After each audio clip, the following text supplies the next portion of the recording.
Shalom, bien-aimés du Seigneur. Amour, charité avec Marie. Bien-aimé, Dieu te bénisse. Peut-on servir Dieu avec seulement une formation humaine, académique, théologique? Pour répondre à cette préoccupation, le témoignage de deux personnes dans la Bible peuvent nous donner des pistes de réflexion. Le premier, il s'appelle Nicodème. En Jean, le chapitre 3, la Bible dit que les docteurs d'Israël,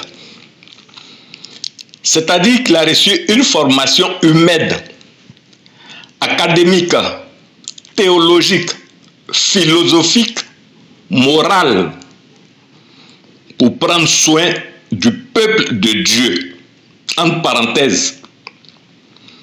Mais malgré toute cette connaissance, cette instruction humaine, il ignorait tout ce qui concerne le royaume des cieux. Le deuxième, la Bible nous présente comme Saul de Tarse, un jeune zélé qui a reçu une formation très pointue, rigoureuse, sérieuse auprès d'un autre maître, docteur du nom de Gamaliel. Toute cette connaissance livresque, humaine, théologique qu'il a emmagasinée, il était persécuteur de l'Église du Dieu vivant, des chrétiens. Partant de ces deux exemples de la Bible, et en regardant le collège des apôtres, l'ensemble de ceux-là que Jésus-Christ a appelés pour continuer la mission à sa suite, la réponse se dégage tout de suite. Le royaume des cieux, le royaume dans lequel opèrent les chrétiens, est différent de la réalité du monde courant, du monde normal. Toutes ces personnes que les Écritures nous présentent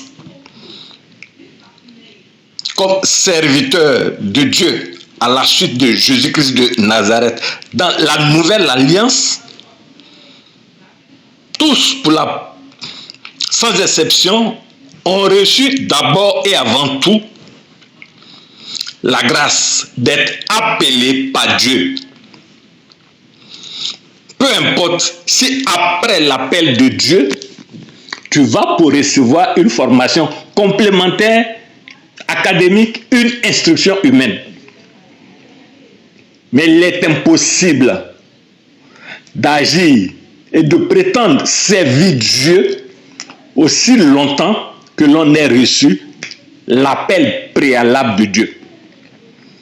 Voici une des causes de la misère de l'Afrique. Il est temps que l'Afrique se réveille pour prendre ses responsabilités par rapport à cette imposture. Il est impossible de servir Dieu avec la théologie, la morale, les commentaires composés et l'histoire des Hébreux. Aucun diable, aucun sorcier n'est effrayé par aucune connaissance humaine. Nous revenons pour la suite. Dieu te bénisse.